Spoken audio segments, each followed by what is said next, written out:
Good afternoon and welcome to Citizen Live at 1.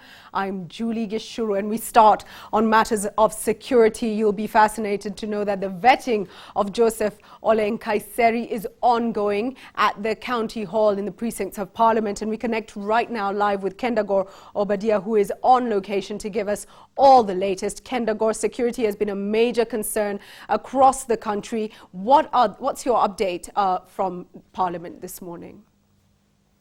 Well, good afternoon to you, Julie. What has happened today in the morning is that the process of getting a new CS for the Interior Ministry went to another level when the Appointments Committee, which is chaired by the Speaker of the National Assembly, Justin Muturi, convened the meeting to vet the nominee for that position, Joseph NKAISSERY, who is currently serving as the Member of Parliament for Kajiado Central.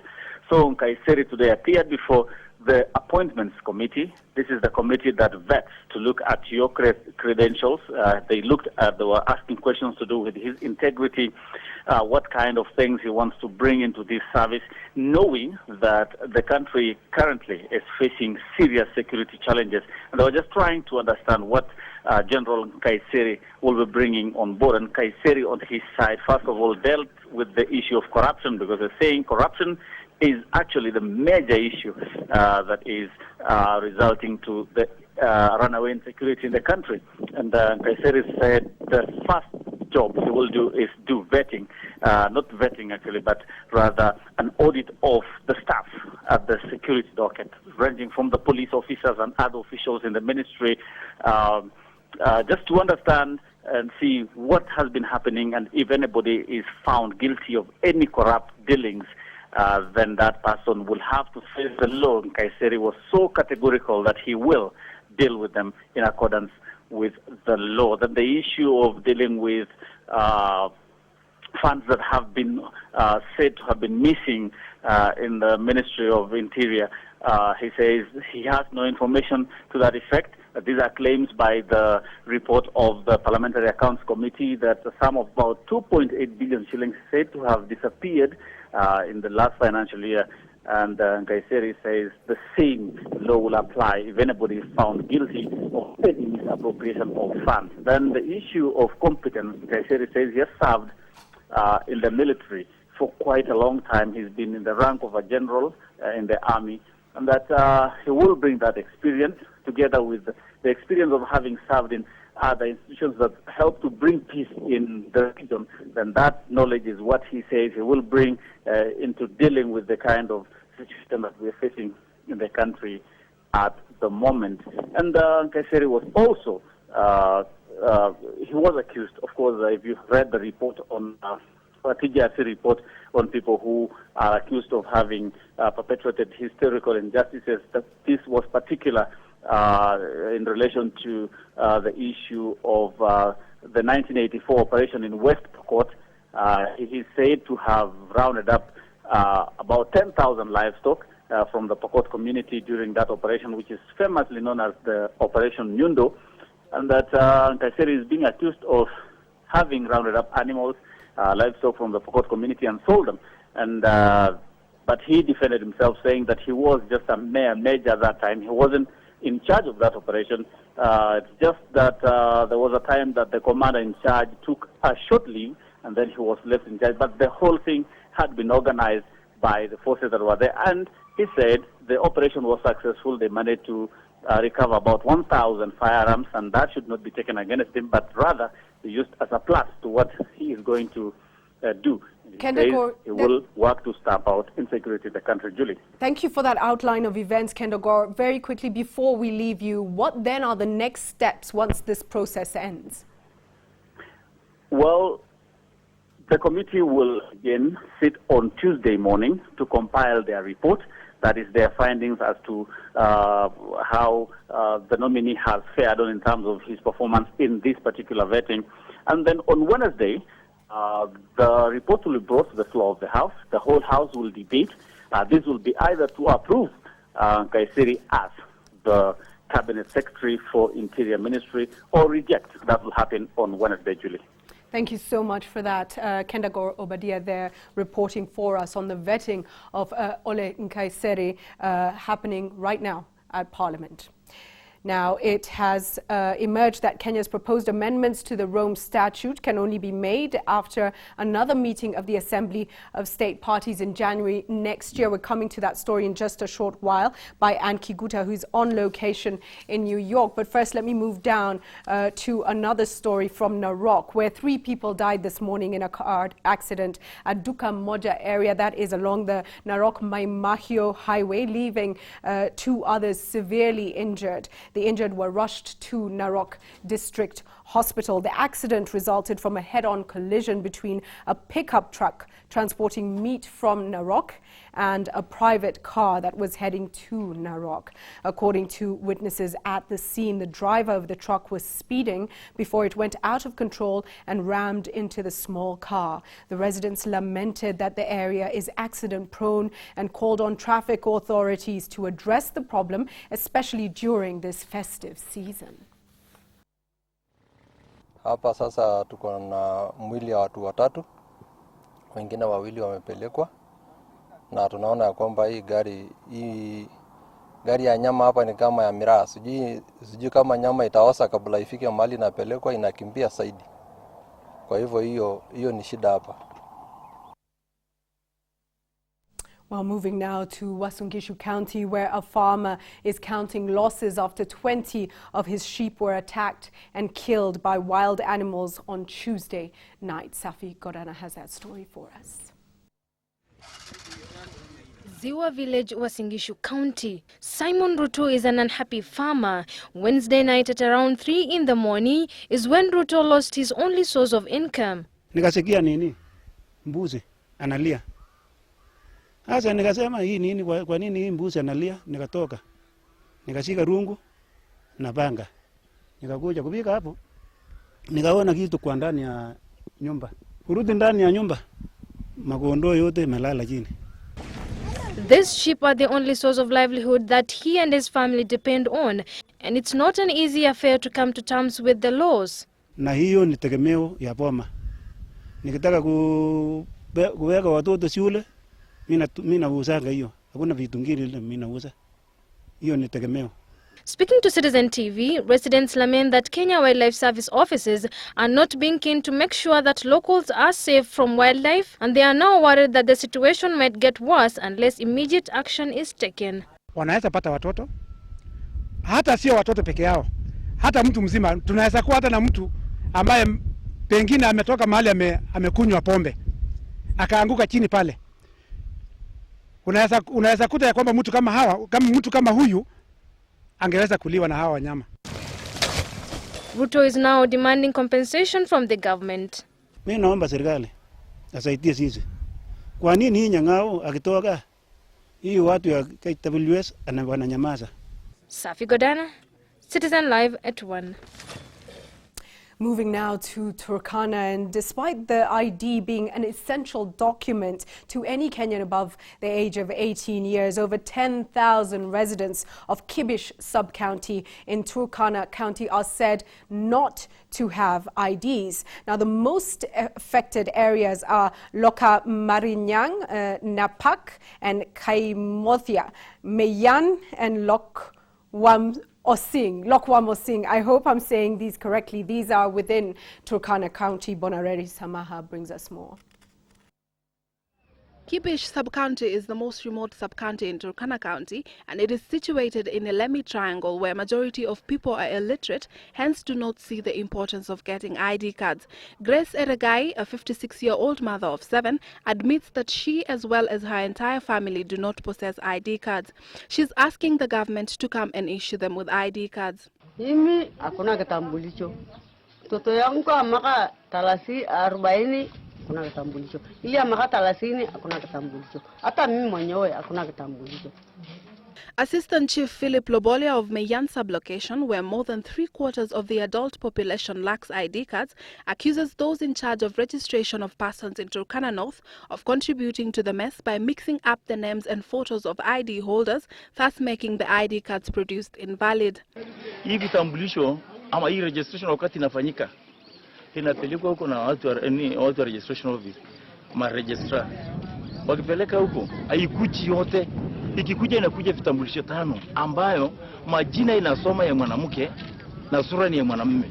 According to Kibish Sub-County Commissioner Eric Wanyonyi, majority of the people in his sub-county lack ID cards because of the distance from Lodwar to Kibish, which is more than 400 kilometers away, with bad terrain in between, making it difficult for the registration officers to get there. Insecurity from neighboring Dongiro and Merile from Ethiopia is also said to contribute to making registration officers not reaching out to the residents of Kibish. Tuko na watu hata wa umri wa miaka zaidi ya 40 lakini hawajapata vitambulisho. Wengi wao ni wazee. Vijana ambao wametosha kuchukua vitambulisho pia hawajapata vitambulisho. The government, however, says it's trying to do all that is possible to carry out massive registrations of persons in that region to ensure that everyone gets the identification document. Bonareri Samaha, Citizen Live at 1. We revisit matters of security now, and there was a heated debate as members of parliament started discussions on the controversial security laws amendment bill. Now, some MPs are opposed to the proposed laws on the grounds that they take away key basic rights that are enshrined in the constitution of the country. Now, supporters of the bill argue that it will help stem rising insecurity. Let's take a look. Of this amendment bill amounts to detention without trial through the back door. Honorable Speaker, this section, which is an outrage, an absolute outrage, and an assault on Article 29 of the Constitution, which guarantees the freedom, the liberty, the security of the person, purports to grant a police officer the power to appear in court and arbitrarily, for reasons, Madam Speaker, which may be cooked. Someone may claim you are a terrorist. Thank you very much, Mr. Speaker. Mr. Speaker, what we are witnessing in this House is an attempt by the likes of the new Secretary General of ODM to kill this debate before it starts. Mr. Speaker, members of the other side will have a chance to be heard during the substantive debate. And, Mr. Speaker, the issue of constitutionality is an issue that may differ on interpretation between one member and another member. This bill, where it has reached now, can be amended. We will be going to its third reading where amendments are brought. I would seek the indulgence of this House, Mr. Speaker, that we either have the committees look at it or by consensus agree that we will be bringing amendments to this bill so that we can also move on. Elicited by the debate of this bill, Mr. Speaker, and it being brought for the second reading. First of all, Mr. Speaker, I would like to confirm, as a member of the House Business Committee, that the House Business Committee did not meet to schedule these bills as they appear here today. An important debate there ongoing in Parliament. Now, police in Othaya, NYERI County have this morning exhumed the body of a 10-month-old baby girl who died in mysterious circumstances. This is after they obtained court orders yesterday. Agnes Wamboi, aged 32, the mother of the deceased baby, and her 54-year-old mother, Wanjiko Mushiri, were arrested in connection with the mysterious death. It's alleged that the two colluded to kill the baby and later buried her remains secretly. They are in police custody until investigations are concluded.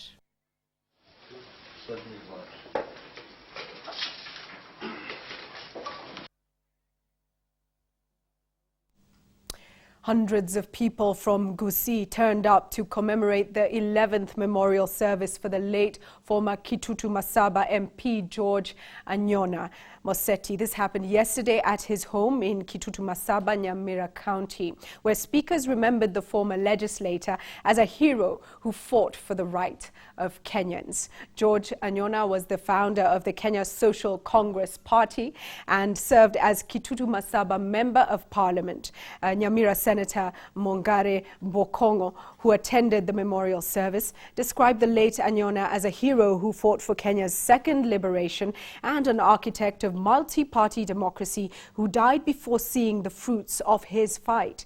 The family of the late legislator and local leaders want him recognized as a hero by the government. The late Anyona died in November 2003 following a car accident. His spirit continues on. And for the national government and all leaders in Kenya, Anyona fought for democracy.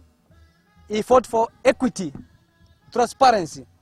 Some of us in the political divide are ready to carry on that cross.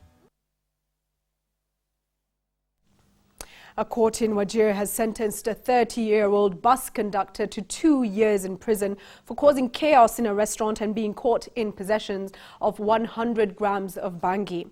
The conductor, Mohammed Ibrahim Ahmed, caused chaos at Hilton Hotel in Katulo, a town in Wajir, on the 8th of December, and he was arrested when police found him in possession of the said bangi. This is a charge he did not deny, only clarifying it was not for sale but for consumption. He admitted he's been using the drug for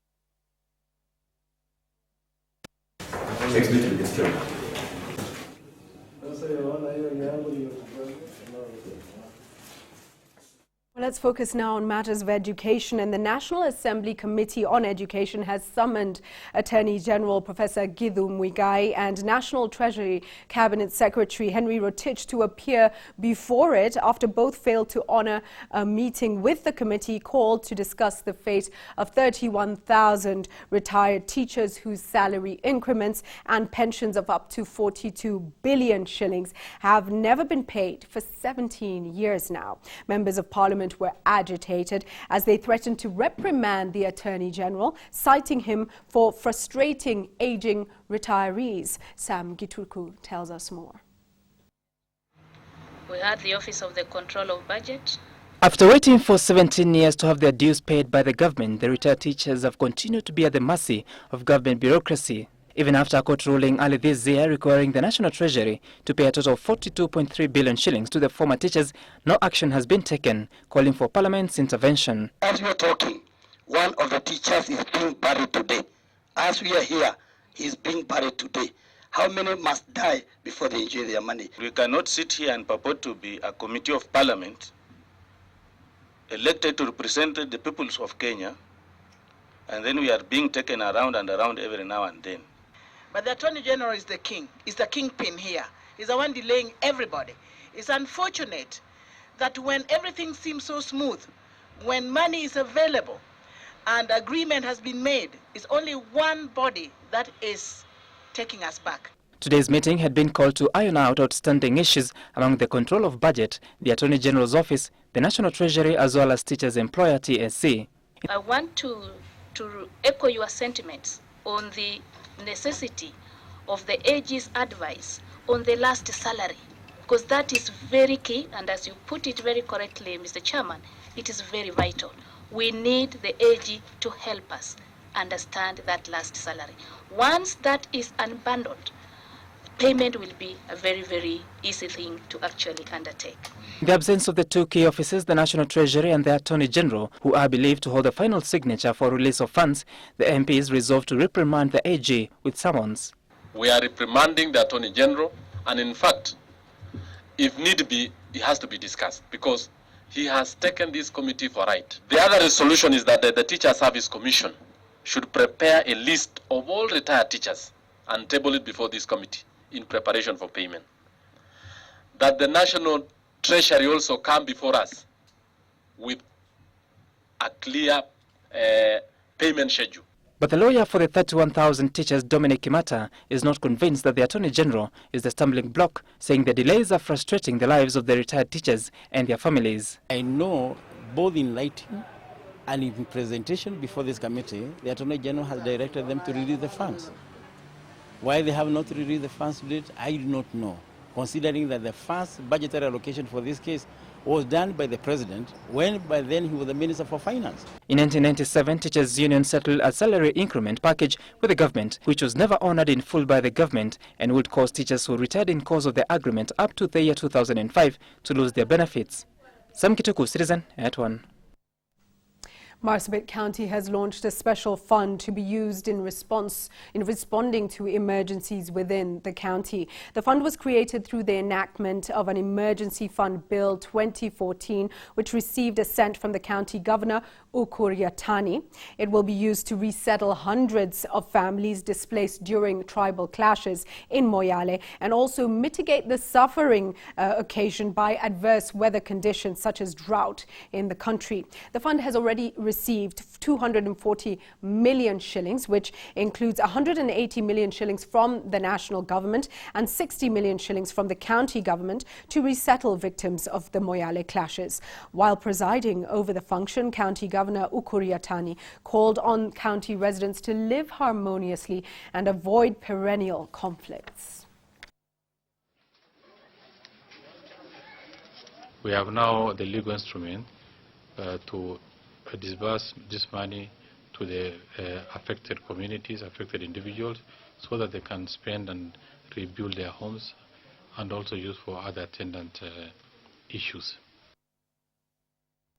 Meanwhile, preparations ahead of the burial of the late veteran politician and former KANU strongman Joseph Kamotho are in top gear at his Njumbi farm in Madhioya, Murang'a County. The body of the departed politician is currently at the Lee Funeral Home, having been flown in from South Africa yesterday morning. Our reporter Tobias Bele tells us more.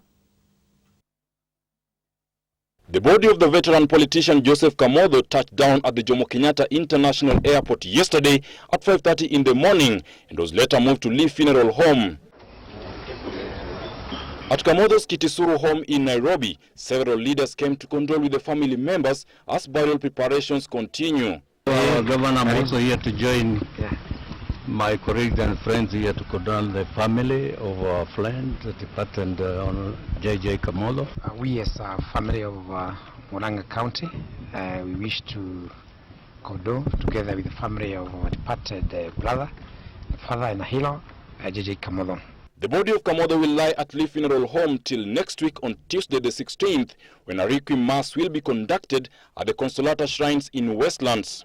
The late Kamotho will be laid to rest on Wednesday next week at his Njumbi farm in Mathioya, Murang'a County. Several leaders from across the political divide, among them President Uhuru Kenyatta, are expected to attend. Preparations are going on, and more information will be given in due course. The late Kamotho, who served as KANU Secretary General for 13 years, died in Johannesburg, South Africa, where he had been receiving specialized treatment. Tobias Bele for Citizen Live at 1. President Uhuru Kenyatta has today visited the National Police Command Center, where the ambitious project to enhance security surveillance in the country is underway. The project, which is being implemented by Safaricom together with the police, includes the installation of high-tech cameras in the streets of Nairobi and Mombasa as well. Kenyatta, who was received by outgoing Inspector General David Kimayo, had a first-hand experience in monitoring activities in Nyamakima and on Accra Road through live feeds from cameras that were installed in strategic positions. The National Police Command Centers serve as the focal point in handling security operations.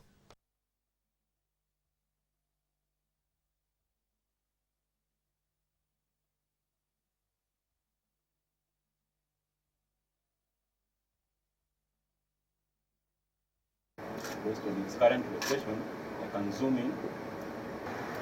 Actually, a low resolution format to adapt to the Bravo calling Charlie 1. Charlie 1 coming, Charlie 1.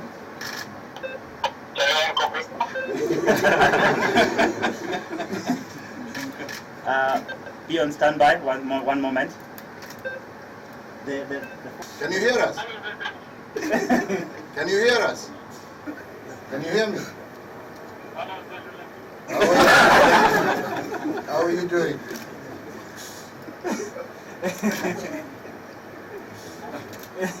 Good morning. Tumeona hapa mkipiga story hapo. Congratulations. Thank you. you. Please keep it up. Please keep it up. We're looking forward to. With that, we take a break, but do stay with Citizen Live at 1, much more on the way for you.